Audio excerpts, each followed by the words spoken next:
Tuesday, August 6th. Today in Europe, British newspapers are seeking to keep Britons keyed up to the danger of a German invasion. They report that Adolf Hitler is almost ready to send his armies toward British shores, and that the attack will begin with huge bombing raids. The usual British and German aerial warfare of recent weeks, meanwhile, continues. And now the news from Europe direct. Berlin and London, afterwards a report from our own national capital. First, a report from the German capital by Edwin Hartridge. Go ahead, Berlin. This is Berlin. All day yesterday, a series of important conferences were held at the Chancellery. These conferences have created much speculation among the correspondents here. The big story today in the Volkswagen Beobachter is the claim of a propaganda company reporter that an airplane factory at Norwich, which is on the west coast of England, has been destroyed in a recent raid. The reporter was in one of the bombing planes, acting as pilot. He claims that with the release of the first bomb, the eastern part of the factory was wiped out in one gigantic explosion. Then swinging about to avoid a battery of anti-aircraft guns, as he describes the maneuver, the rest of the bombs were dumped in the western half of the factory. Still remains of the plant, according to his story. Volkswagen Beobachter, in another front-page column, takes issue with the recent award of a Grand Cross of Legion of Honor to General Herring, the former military governor of Paris. According to this story, when the presentation was made at Vichy, the award was accompanied by the comment that it was a discreet greeting to Alsace, for General Herring is an Alsatian. The Volkswagen Beobachter writes, "This greeting is not in its proper place. This symbolism does not correspond to the present situation in France," end of quote. And as far as foreign correspondents Berlin are concerned, there's an end to the connection between France and Alsace-Lorraine. During the day, the Danish labor unions are to be diverted from political activity, according to a story in the Deutsches Allgemeine Zeitung. The trade unions, by government decree, will sever their connections with political parties, thus losing their representation in the now restricted Danish parliament. Some time ago, it was announced in the German press that the goal for the future would be a one-party system to Denmark. And yesterday, the new Danish labor minister, Gunnar Larsen, told workers in a factory speech, quote, "It will be necessary for labor to surrender a number of its rights which were self-evident in the past," end of quote.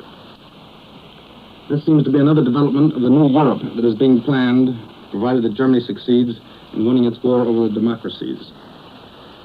The prize for the most startling headline today goes to this Wolferblatt. This midday paper carries a red streamer which announces 15,000 suicides accuse Winston Churchill. And from the story underneath, it appears that approximately 83% of the suicides in England can be blamed on the government. This paper writes that an unnamed London doctor has made a survey. His findings, according to this Wolferblatt, so that 83% of these people who committed suicide could have been saved from their self-destruction, provided that the government had given them a little weekly support. Even a 10-shilling note for each would have cut down the suicide rate, the paper claims. The city of Krakow is to be made the true capital of the Governor-General of Poland. That is, the German part of what was once Poland. According to the story in the Warschauer Zeitung, about 65,000 Jews have received their orders to leave Krakow. This immigration is to take place in the next 2 weeks. They will be transported by the government to their new places of settlement.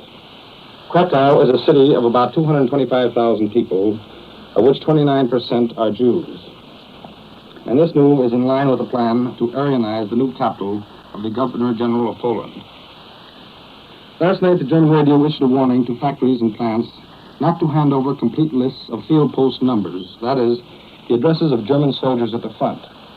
It was pointed out that such lists contain numbers of the various army units, and such information would be of value to the enemy.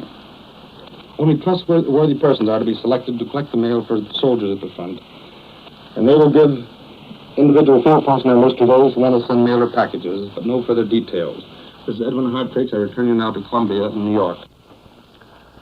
This is New York. Here's the Press Association dispatch from Montreal.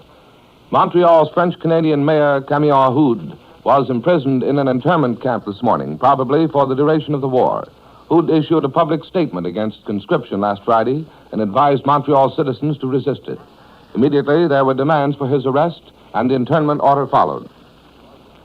Now the news from the British capital, reported by Larry Lesseur. Go ahead, London. This is London. Britain will make a statement of policy regarding the Japanese situation in the House of Commons this evening. The statement is expected to deal with the situation in Japan as well as the detention of Japanese businessmen here, one of whom was released last night for lack of sufficient evidence. The anger of Japan toward Britain over the statements, over the arrest of Japanese subjects has calmed down, according to Japanese sources here. The news of big movements of Japanese warships has been denied, according to one news agency. But it is understood that other warships are preventing British ships from either entering or leaving French Indo-Chinese ports. This follows a report that Japan is demanding that the French government should give them naval bases in French Indochina. The British Admiralty today states that although the Germans claim to have sunk 229,298 tons of merchant shipping during the week ending July 29th, the actual losses were only 72,691 tons of British and Allied shipping. No neutral ships were lost. The Admiralty further claims that up to August 4th, Germany and Italy have lost 1,172,000 tons of shipping. In addition, about 26,000 tons of shipping, which was formerly neutral, has been sunk by British action. German airplanes completed what they call their armed reconnaissances over this country last night, and bombs fell at scattered points.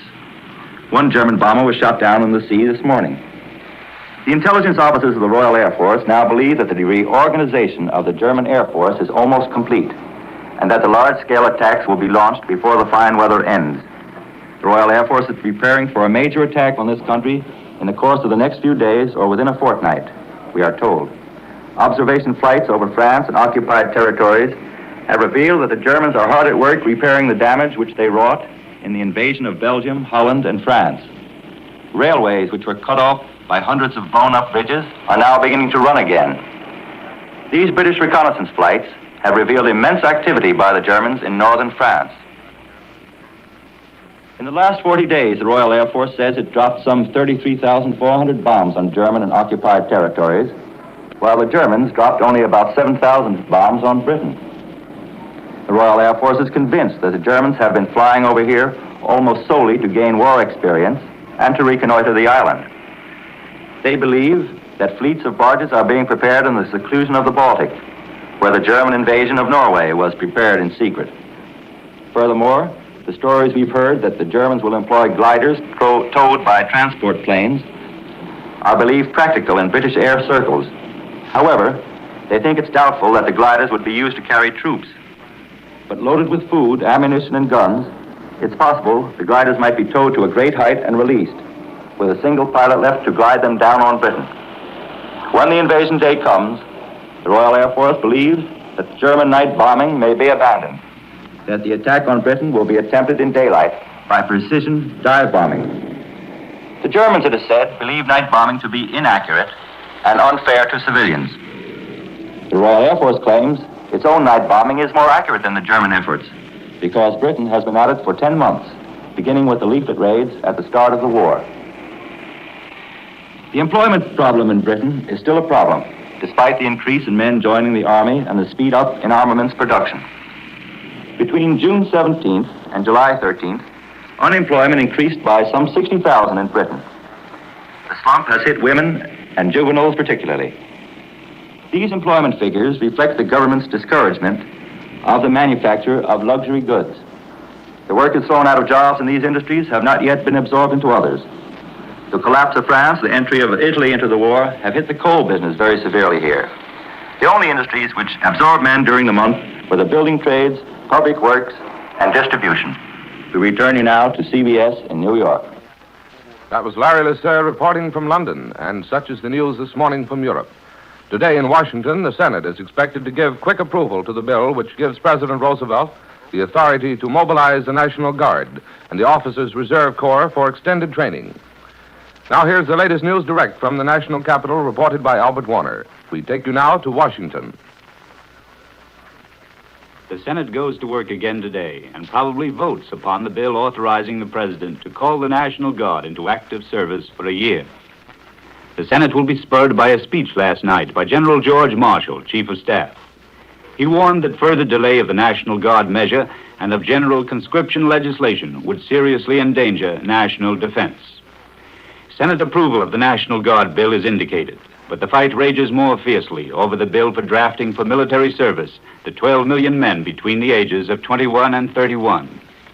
That bill is next on the Senate schedule, probably for Thursday.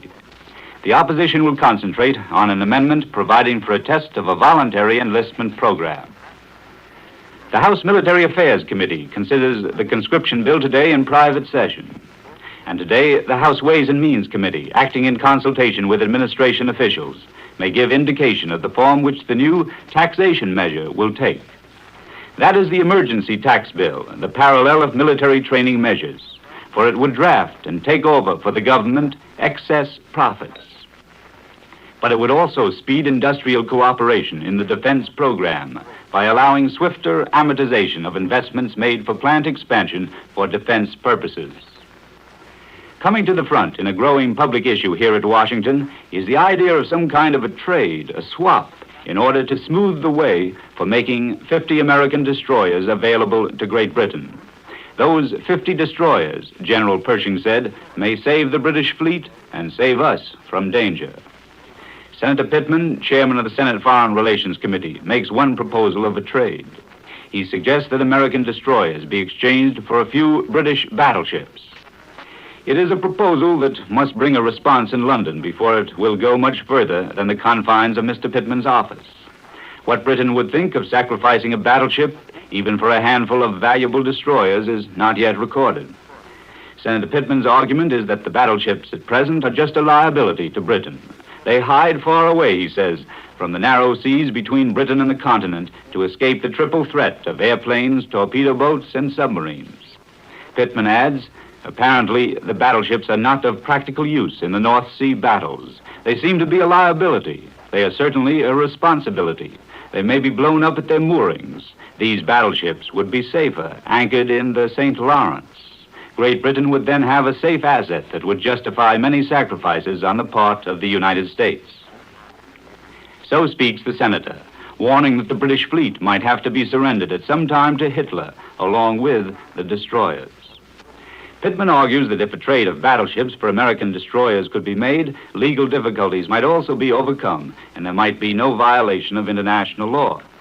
In all of this, there is implied, and suggested by others, another kind of swap. Those destroyers in return for a guarantee as to the disposal of the surviving remainder of the British fleet, either to Canada or to the United States in case of a British defeat. And from other senatorial quarters comes the proposal of a different kind of trade, such as was advanced when there was talk of writing off the World War debt in return for a British concession of strategic territory. The British island of Trinidad and the Bermuda Islands would be welcome additions to American defense, which might be cited as compensation for the transfer of 50 American destroyers. In back of the hesitation and coolness of many congressmen toward any proposal to give Britain destroyers is a belief that it would be equivalent to bringing on war, and also that it would weaken American defense. I remember one senator told me those 400 planes we sent to France, which are now being used against Britain. Maybe it's all academic. It will take time to transfer destroyers, and the period of grace before a German assault on Britain may be short. We return you now to New York.